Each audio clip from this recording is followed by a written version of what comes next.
फिर भी आपको नहीं लगता कि आप ज्यादा जानते हैं पहले की अपेक्षा? है, अपने को पता चला कि हाँ यार, इससे पहले आपको कब कब पता चला कि मोदी जी कहीं यात्रा भी करके आते हैं?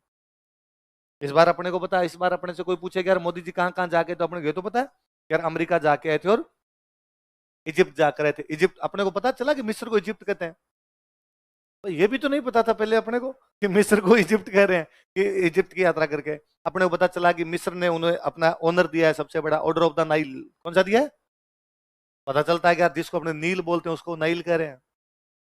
अपने नील नदी हिंदी वाले कहते हैं, तो इंग्लिश वाले उसको कहते हैं क्या है?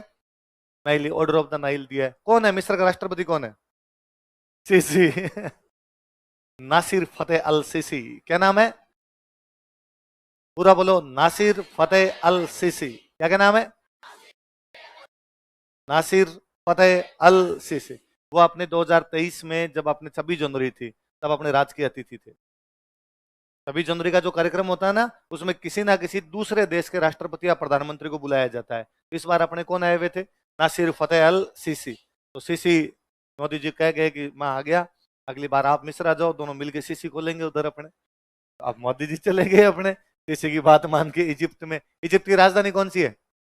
काहिरा। कौन सी है? मोदी जी कौन सी मस्जिद में जाके है वहां पर? एक मस्जिद में जाके, अल हकीम। कौन सी मस्जिद में?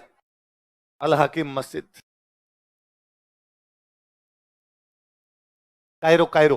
तो काहिरा कोई कायरो कायरो कह देते हैं, और वास्तव में नाम तो कायरो ही होता है जी, ये तो अपने हिंदी वाले काहिरा बोलते हैं।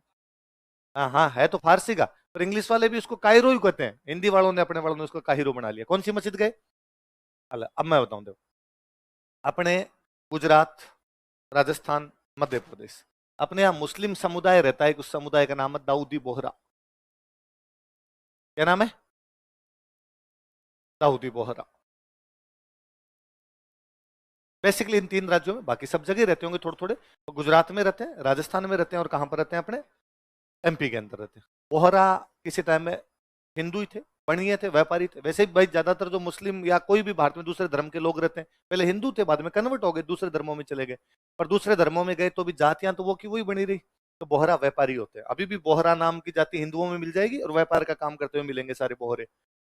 तो बोहरे बाद में उधर मुस्लिम बन गए, तो दाऊदी बोहरा एक मुसलमानों में ग्रुप बना, दाऊदी बोहरा। भयंकर भयंकर पैसे वाले लोग हैं सारे के सारे दाऊदी बोहरा। और दाऊदी बोहरों का जो मुख्य केंद्र है वो अपने डूंगरपुर के अंदर एक जगह पड़ती है, गलियाकोट। कौन सी जगह? गलियाकोट। डूंगरपुर में अपने गलियाकोट नाम की जगह पड़ती है, ये इनका मुख्य केंद्र है दाऊदी बोहरों का।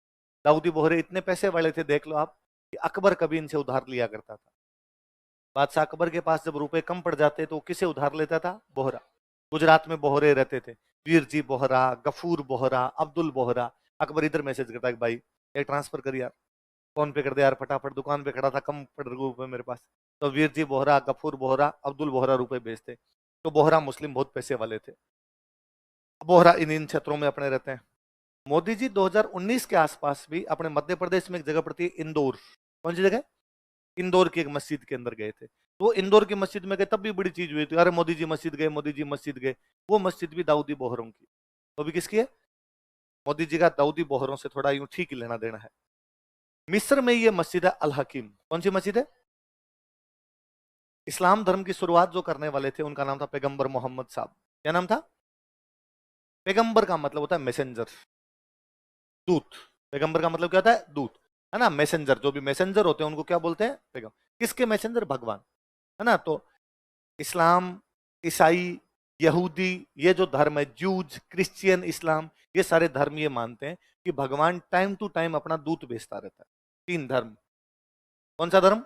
यहूदी, जूज, ईसाई, क्रिश्चियन, इस्लाम, मुस्लिम। ये तीनों धर्म ये मानते हैं कि भगवान टाइम टू टाइम अपना क्या भेजता है? दूत, मैसेंजर भेजता है एक। और वो मैसेंजर आके दुनिया को सब गड़बड़ियां जो होती है ठीक करके जाता है। दुनिया में पापियों को दंड देता है, पुण्यों को बढ़ावा देता है। यहूदी कहते हैं कि वो जो दूत आए थे उनका नाम था मोजेस। कौन थे? ईसाई कहते हैं वो जो दूत आए थे वो थे जीसस, या जिसको हम कहते हैं ईसा मसीह। और मुसलमान कहते हैं वो जो दूत आए थे वो थे पैगंबर मोहम्मद साहब। पैगंबर का मतलब तो दूत ही होता है, मैसेंजर। मैसेंजर जो आए थे, तो ये तीनों ये मानते हैं। जब पैगंबर मोहम्मद साहब की मृत्यु हो जाती है तो पैगंबर मोहम्मद साहब न केवल मैसेंजर थे, न केवल मैसेंजर का मतलब हो गया लोगों को धर्म की बातें बताने वाले, तो न केवल लोगों के धर्म की बातें बता रहे थे बल्कि वो राजा थे। उन्होंने एक साम्राज्य का निर्माण किया था। अब बात आई कि भाई अब मोहम्मद साहब जब डेथ हो गई तो कहा अब धर्मगुरु कौन बनेगा? तो मोहम्मद साहब कह गए थे भाई मैं अंतिम हूं, मेरे बाद में कोई भी नहीं बने। तो अब हमें यदि कोई बात पूछनी हो तो हम कहाँ पूछेंगे? हमें कोई गड़बड़ी नजर आएगी, हमें कुछ जानना होगा तो कहाँ से जानेंगे? तो कहा ये बुक है, नोट्स देख लेना और कर लेना। बुक का नाम कुरान। बुक का नाम क्या है? देखो मैं एक और बात बताता हूँ, सुनना समझना आगे काम आएगी। ये तीनों धर्म ये मानते हैं, कौन कौन से तीनों धर्म? इस यहूदी ईसा यहूदी मतलब जूज, जूज जिनको कहते हैं इंग्लिश में, ईसाई मतलब क्रिश्चियंस, इस्लाम मतलब मुस्लिम। ये तीनों धर्म ये मानते हैं कि भगवान एक है। भगवान, उसको आज तक किसी ने नहीं देखा। भगवान एक है और उसको किसी ने भी देखा? अब मान लो किसी बंदे को आपने कभी नहीं देखा, क्या उसकी मूर्ति बना सकते हो? क्या उसका चित्र बनाया जा सकता है? तो इन तीनों धर्मों में मूर्ति पूजा नहीं होती। तीनों धर्मों में क्या नहीं होती? भगवान एक है, उसको आज तक किसी ने भी देखा, इसलिए कहते हैं भगवान निराकार है। भगवान कैसा है? उसका आकार, शेप नहीं पता, उसके आकार के बारे में हमें कोई भी जानकारी, वो निर्गुण है, उसके गुणों की हमारे पास जानकारी। अब जब किसी के आकार की जानकारी नहीं, किसी के गुणों की जानकारी नहीं, तो उसकी कोई भी पेंटिंग नहीं बन सकती, उसकी कोई भी मूर्ति। इसलिए तीनों धर्म मूर्ति पूजा नहीं करते। तो अब ये कहते हैं भगवान को किसी ने देखा तो है नहीं, क्योंकि भगवान कभी धरती पर आता ही नहीं। तो धरती पर कौन आता? धरती पर भगवान के दूत आते हैं। कौन आते हैं? भगवान के। और वो दूत जब वापस जाते हैं तब एक बुक दे के जाते हैं। यहूदी ये कहते हैं कि वो जो बुक दे के गए थे उस बुक का नाम है ओल्ड टेस्टामेंट। कौन सी बुक है? ईसाई कहते हैं उस बुक का नाम है न्यू टेस्टामेंट। क्या नाम है? और इस न्यू टेस्टामेंट को बोलते हैं बाइबिल। क्या बोलते हैं? इस्लाम कहता है उस बुक का नाम है कुरान। मोजेस जो बुक देखे गए वो कौन सी है? Old testament. जीसस जो बुक देखे गए वो कौन सी? न्यू टेस्टामेंट या बाइबिल। और पैगंबर मोहम्मद साहब जो बुक देखे कौन सी? इस बुक को पढ़ने का दिन और बता के भाई ये एक पवित्र दिन है, इस दिन पढ़ी जानी चाहिए। इन्होंने कहा वो पवित्र दिन होता है सैटरडे। कौन सा होता है? इन्होंने कहा वो पवित्र दिन होता है संडे। इन्होंने कहा वो पवित्र दिन है जुम्मा, शुक्रवार। कौन सा है? भगवान एक है, उसको किसी ने देखा, वो टाइम टू टाइम अपना क्या भेजता है? दूत। वो दूत एक क्या दे के जाता है? बुक। उस बुक को पढ़ने का एक दिन, तो वो पवित्र दिन है। वो क्या है? होली डे। पवित्र मतलब होली, दिन का मतलब डे, तो होली डे है वो, एक हॉलीडे। तो ये कहते हैं हॉलीडे कौन सा है? सैटरडे। ये कहता है हॉलीडे कौन सा है? संडे। ये कहते हैं हॉलीडे कौन सा है? फ्राइडे। एक एक बुक देखे गए। भगवान एक, एक दूत, एक किताब, एक दिन पढ़नी है। एकेश्वरवाद क्या है? मोनोथिज्म। मोनोथिज्म है, केवल एक ही ईश्वर के अंदर विश्वास करना, उसके अलावा दूसरे किसी को भी मानना। हिंदू धर्म इनके ठीक उल्टा है। हिंदू धर्म ने कहा भाई मान खाइता ज्यादा है, दिन दूनी रात चौगुनी दुनिया बढ़ रही है, इसलिए एक भगवान से पार है। एक भगवान कहां कहां संभालेगा? ऑस्ट्रेलिया न्यूजीलैंड भी उसी को देखना है, युगंडा रवंडा तवंडा को भी वही देखे, है ना, भारत पाकिस्तान इनको भी देखना है, यूरोप को भी देखना है, दक्षिण अमेरिका को भी देखना है। इसलिए एक भगवान से पार है। इसलिए पहला तो कहा त्रिमूर्ति है, ब्रह्मा विष्णु।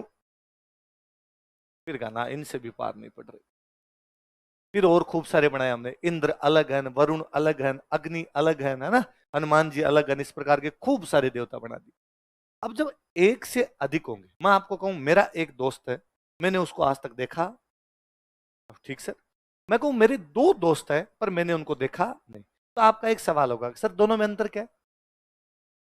दोनों में अंतर क्या है? तो मैं आपको कहूंगा हाँ यार, एक लंबा है, एक ठिगना है, एक मोटा है, एक पतला है, एक काला है, एक गोरा है। मैंने आपको गुण बता दिए ना, मूर्ति बनाई जा सकती है। इसलिए हिंदू धर्म मूर्ति पूजा में विश्वास करता है। किसमें विश्वास करता है?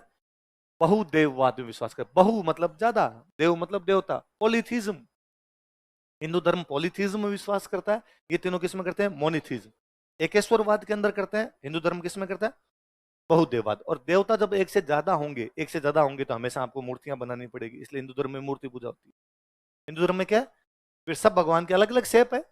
कोई भगवान है जिनकी जटाएं बढ़ी हुई है, शिव जी। कोई भगवान है जिनकी दाढ़ी बढ़ी हुई है, ब्रह्मा जी। कोई भगवान है जो शेष नाग पर सो रहे हैं, विष्णु में। कोई भगवान जो उड़ रहे हैं अपने तो एकदम। सबके अलग अलग बना रखे हैं ना। कोई बरसात करवाने वाले भगवान है, कोई समुद्र का देवता है वरुण, समुद्र का देवता कौन है? वरुण। तो अग्नि का देवता है अग्नि।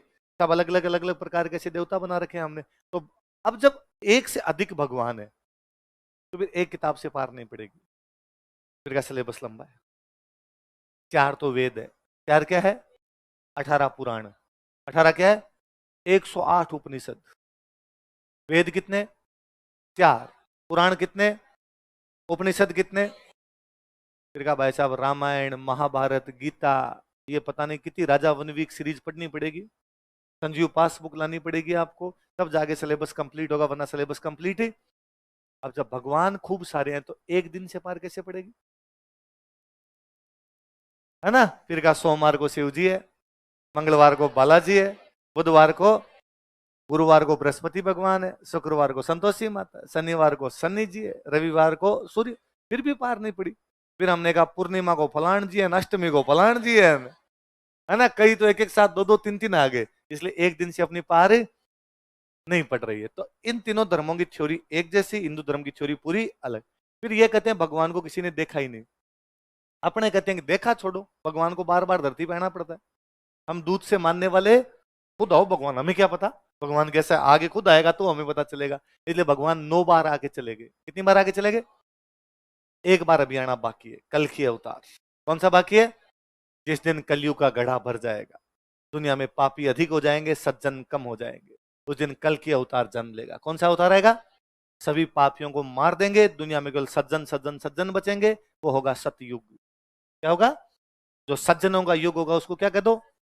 फिर सतयुग आएगा, फिर त्रेता आएगा, फिर द्वापर आएगा, फिर कलयुग आएगा, फिर सतयुग आएगा, फिर त्रेता आएगा, फिर द्वापर आएगा। फिर साइक्लिक ऑर्डर में घूम रही है दुनिया। ये हिंदुइज्म की थ्योरी है इस प्रकार से। तो ये तीनों धर्म एक प्रकार की बात करते हैं कि भगवान जो आते हैं, भगवान खुद नहीं आते, भगवान क्या भेजते हैं? अपना दूत। इस्लाम का था वो दूत कौन थे? पैगंबर मोहम्मद साहब। जब पैगंबर मोहम्मद साहब चले गए तो कह गए भाई बुक तो मैं दे के जा रहा हूँ, बुक तो कौन सी है? कुरान। पर वो राजा थे तो राजा वाली सीट पे कौन बैठेगा? राजा वाली सीट पर जो बैठते उनको बोलते खलीफा। क्या बोलते? और उनका जो साम्राज्य होता है, एम्पायर होता है, उसको बोलते खिलाफत। क्या बोलते? तो एक खलीफा बने थे जिनका नाम था अल हकीम। खलीफा बने, उनका नाम क्या था? खलीफा अल हकीम ने मस्जिद का निर्माण करवाया, इसलिए मस्जिद का नाम क्या है? बाद में मस्जिद अलग अलग टाइम में अलग अलग काम में आती रही। जैसे नेपोलियन था तो नेपोलियन इसमें किला बना लिया था, नेपोलियन से। बीच में कई दिन मिस्र वालों का स्कूल चला लो, मस्जिद है स्कूल चला लो, टावरों को पढ़ा दो।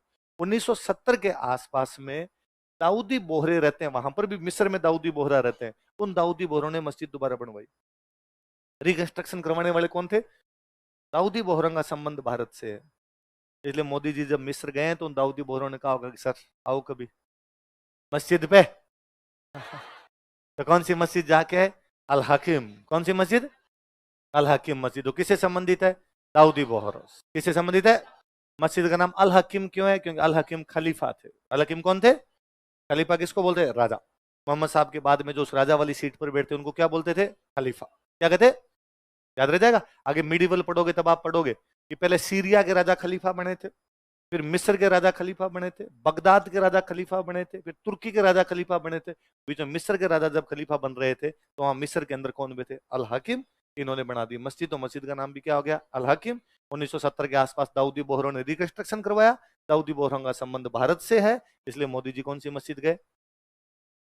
है बात समझ में? अब होता क्या है, पहले तो है ना साधारण क्वेश्चन पूछते, पहले से क्वेश्चन पूछते हाल ही में मोदी जी ने कौन से देश में मस्जिद की यात्रा की थी? मिस्र। आजकल आरपीसी क्वेश्चन वैसे आते हैं, आरपीसी यूपी सब के क्वेश्चन आते हैं। वो भूत अल हकीम में कुछ नहीं देता, वो देता दाऊदी बोहरा संप्रदाय राजस्थान के पंजाब हरियाणा में निवास करता है। ऑप्शन होता है दाऊदी बोहरा संप्रदाय के लोग व्यापार का कार्य करते हैं। दाऊदी बोहरा संप्रदाय के संत सैयद फखरुद्दीन वे थे, निम्नांकित में से सत्य कथन बताइए। वो खा गया अल हकीम। वो ये जानना चाहता है कि जिस दिन तूने अल हकीम पढ़ा था उस दिन दाऊदी बोहरा पढ़े कि नहीं पढ़े? हमारे दाऊदी बोरे रहते तो राजस्थान हरियाणा और सॉरी राजस्थान मध्य प्रदेश और गुजरात, पंजाब हरियाणा वाली बात गलत है, उधर नहीं रहते। दाऊदी बोहरा व्यापार का काम करते हैं, ठीक है। दाऊदी बोहरों का एक फखरुद्दीन नाम करके बहुत बड़े संत हुए, जिन फखरुद्दीन की समाधि कहाँ बनी हुई है? गलिया कहाँ पे बनी हुई है? तो आपने जब कल्चर पढ़ेंगे अपने गलियाकोट के बारे में वापस पढ़ेंगे तो मैं वापस पूछूंगा कि इन दाऊदी बोहरों की एक मस्जिद मिस्र में है, वो मस्जिद कौन सी है? कौन सी मस्जिद है? कौन जाके? मिस्र के राष्ट्रपति कौन है? खाली सीसी याद नहीं करना, थोड़े दिन में सीसी का बोतल कर दोगे, बोतल है बोतल। नासिर फतेह अल सीसी, क्या नाम है?